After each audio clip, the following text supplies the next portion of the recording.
उत्तर प्रदेश सरकार में सहकारिता विभाग के राज्य मंत्री स्वतंत्र प्रभार जेपीएस राठौर आज गाजीपुर पहुंचे, जहां शहर के एक निजी होटल में सहकारिता विभाग की तरफ से आयोजित कार्यक्रम में मुख्य अतिथि के तौर पर शामिल हुए। मंत्री पीएस राठौर ने बोलते हुए कहा कि प्रदेश के सारे सहकारी समितियों में सुधार हुआ है। किसानों का सहकारी बैंकों में जमा पैसे का पाई का हिसाब कर उन्हें दिया गया है। मुख्यमंत्री योगी जी और केंद्रीय गृह सहकारिता मंत्री अमित शाह जी के अथक प्रयासों से आज सहकारिता विभाग फायदे में जा रहा है। पूर्व की सरकारों में सहकारिता विभाग में भ्रष्टाचार अपने चरम पर था, लेकिन योगी जी की सरकार ने उन भ्रष्टाचारियों के खिलाफ कार्रवाई करते हुए भ्रष्टाचार मुक्त किया, जिसकी बदौलत आज उसी का नतीजा है कि सहकारी समितियां बैंक फायदे में चल रहे हैं।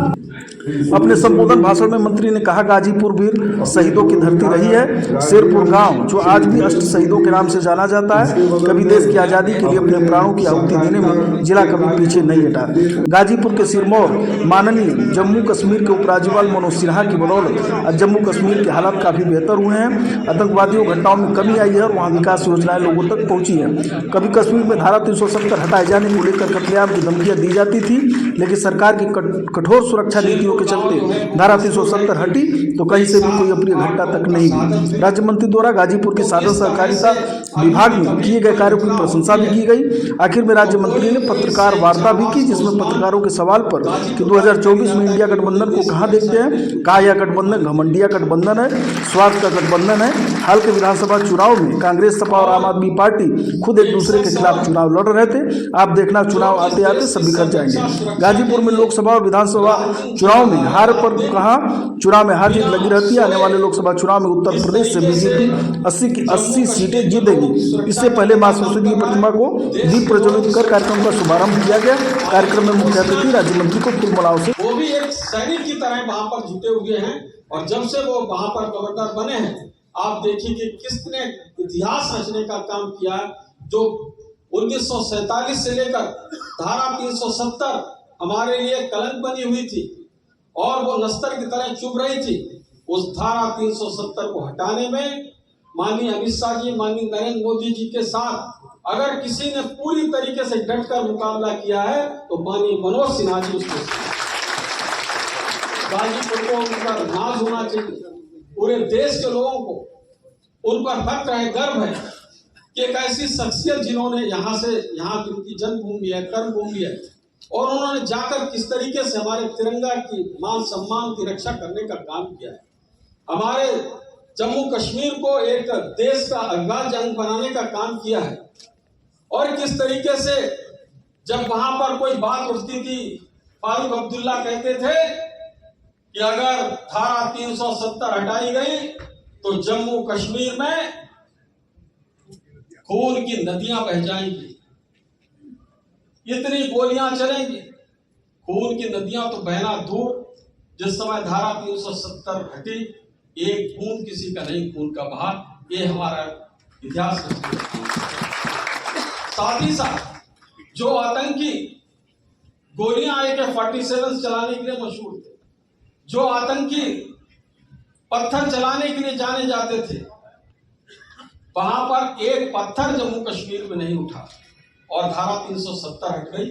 आज पूरी तरीके से जम्मू कश्मीर अमन चैन स्थापित करने का काम आदरणीय मनोज सिन्हा जी ने किया है। मित्रों, गाजीपुर के जिला सहकारी बैंक किस सामान्य निकाय की बैठक में सरोजेश जी ने बहुत बार कहा मुझसे, हमारे पूर्व के साथी सुनील सिंह जी, जिनका छात्र जीवन से हम लोग साथ में काम कर रहे हैं, वाराणसी में प्रचारक थे उस समय, मैं BHU के छात्र राजनीति में था, उसके बाद बनारस हिंदू विश्वविद्यालय का अध्यक्ष भी बना। तो उस समय से हमारे साथ निभाने वाले सुनील सिंह जी हैं, और भी बहुत से लोग, अजय सिंह जी यहाँ पर चले गए हैं, अपनी शपथ ली और माननीय मुख्यमंत्री जी ने पहली बैठक तो हुआ कि भाई लोगों को मुफ्त में अनाज का और इस तरीके की व्यवस्था बात हुई। थोड़ी देर के बाद बैठक मंत्रिपरिषद की खत्म हुई।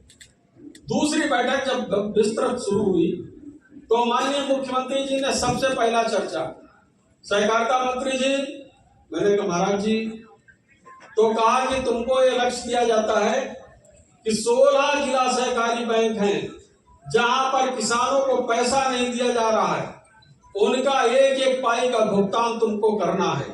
कितने दिनों में कर लोगे? मैंने कहा महाराज जी मैं देखूं, मैं तो अभी मंत्री बना, मुझे तो कोऑपरेटिव की कोई जानकारी नहीं, लेकिन मैं कोशिश करूंगा कि सबका पाई पाई का पैसा भुगतान किसानों को किया जाए, उनका जो भुगतान। दूसरी बार जब बैठक हुई तब बोले कि क्या योजना बनी आपकी? मैंने महाराज जी योजना हमने बना ली है, और जो 16 जिला सहकारी बैंक है जिसमें हरदोई है, सीतापुर है, फतेहपुर है, सुल्तानपुर है, गाजीपुर है, जौनपुर है, प्रयागराज है, देवरिया है, और तो और गोरखपुर माननीय मुख्यमंत्री जी के जिले की बैंक, गोरखपुर की जिला सहकारी बैंक, माननीय प्रधानमंत्री जी के जिले की बैंक वाराणसी, तमाम ऐसी जिला सहकारी बैंक थी जिनका पैसे भुगतान नहीं किया जा रहा था, जो जिनका पैसा जमा था, किसान दर दर ठोकरे खा आते थे और बैंक वाले उनको भुगतान नहीं कर पाते। एक तरफ माननीय मुख्यमंत्री जी कह रहे इसका भुगतान करने की व्यवस्था बनाइए, सुनिश्चित करिए। दूसरी तरफ हमारे जिला सहकारी बैंक के अध्यक्षगण सरोजेश जी भी उसमें शामिल है, वो कहते थे, हमारे तमाम जीएम है वहां पर, कहते माननीय मंत्री जी बड़ी अजीबोगरीब परिस्थिति उत्पन्न होती है जब हम किसानों का, जब वो पैसा उनका जमा है हमारी बैंक में, जब वो पैसा अपना मांगने के लिए आता है, कहता है हमें अपने माता जी का इलाज कराना है, पिताजी का इलाज कराना है, उसके लिए पैसे चाहिए। कोई कहता है कि मुझे अपने बिटिया के हाथ पीले करने हैं, उसके लिए पैसे चाहिए। कोई कहता मेरा 10 लाख रुपया जमा कर है तो कम से कम 5 लाख दिला दो, कोई कहता 2 लाख जमा है तो 1 ही लाख दिला दो, 50,000 दिला दो। इस तरह की तमाम बातें उस समय आती रहती थी, तो मैं समझ नहीं पा रहा किस तरीके से करूं इसको व्यवस्था कर।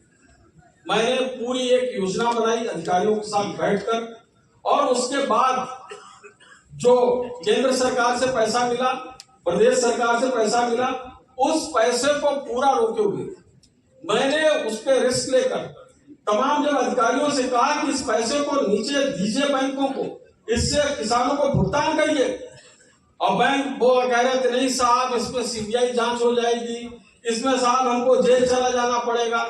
मैंने कैसा सुनो कि अगर तुमको डर लगता है तो पत्रावली पूरा नीचे से प्रस्तावित करके मेरे पास लाओ। अगर आपको नहीं प्रस्ताव करना है तो प्रस्ताव भी मत करना, केवल मेरे पास भेज दीजिए आप उस पत्रावली को, और उसके बाद ये लिख दीजिए कि माननीय मंत्री जी अपने स्तर से निर्णय लेने की कृपा करें।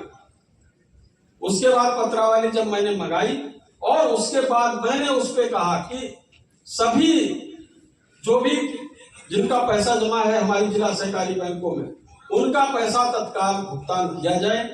और हमने इसके लिए 2100 करोड़ 2100 करोड़ 2100 करोड़ रुपए की व्यवस्था की, और तत्काल 1200 करोड़ रुपए रिलीज कर दिए बैंकों को। हमने कहा इसको जितना हो सके बांटो, जो आ जाए उसको ऑन डिमांड पैसा देना। आज कार्यक्रम क्या था, किस तरह का कार्यक्रम? सहकारी समितियों में, सहकारी बैंकों में बरसों बरस एजीएम नहीं हो रही, जिसके कारण वहाँ पर क्या चल रहा है, क्या घाटा है, क्या मुनाफा है, वो पता नहीं चल रहा। अब मैंने सभी जिला सहकारी बैंकों के लगाकर सभी साधन सहकारी समितियों में सभी जगह एजीएम कराना सुनिश्चित किया है, ताकि उसकी बैलेंस शीट बने और पता चले कि कौन समिति की आर्थिक स्थिति क्या है, कितना लाभ है, कितना घाटा है, क्या है। जी, एक चुनाव से संबंधित सवाल है। यहाँ विधानसभा की 7 सीटें भाजपा हार चुकी है, किस तरह की रणनीति है पार्टी की, किस तरह की आपकी रणनीति है, किस तरह का आप यहाँ पे योजना बना रहे हैं? देखिए ऐसा है कि कभी कभी राजनीतिक परिस्थिति हो जाती है और हार जीत चुनाव में लगी रहती है, लेकिन आगे आने वाले समय में उत्तर प्रदेश की 80 की 80 लोकसभा सीट भारतीय जनता पार्टी जीतेगी, उसके लिए हम प्रयास कर रहे हैं, और उसमें गाजीपुर की सीट बड़े अंतर के साथ आगे 2024 में लोकसभा में हम जीतेंगे। माननीय नरेंद्र मोदी जी के नेतृत्व में प्रचंड बहुमत के साथ भारतीय जनता पार्टी सरकार। इंडिया गठबंधन को कहाँ आप देख रहे हैं? इंडिया गठबंधन आप जानते हैं वो घमंडिया गठबंधन हो गया, स्वार्थ का गठबंधन है। जब आप मध्य प्रदेश, राजस्थान, छत्तीसगढ़ में देखा कि कांग्रेस पार्टी, समाजवादी पार्टी, आप सब एक दूसरे के खिलाफ ही चुनाव लड़ रहे थे। चुनाव आते आते मुझे लगता है कि जब नामांकन होगा जिस दिन से शुरू, उसी दिन से वो गठबंधन बिखरने लगा।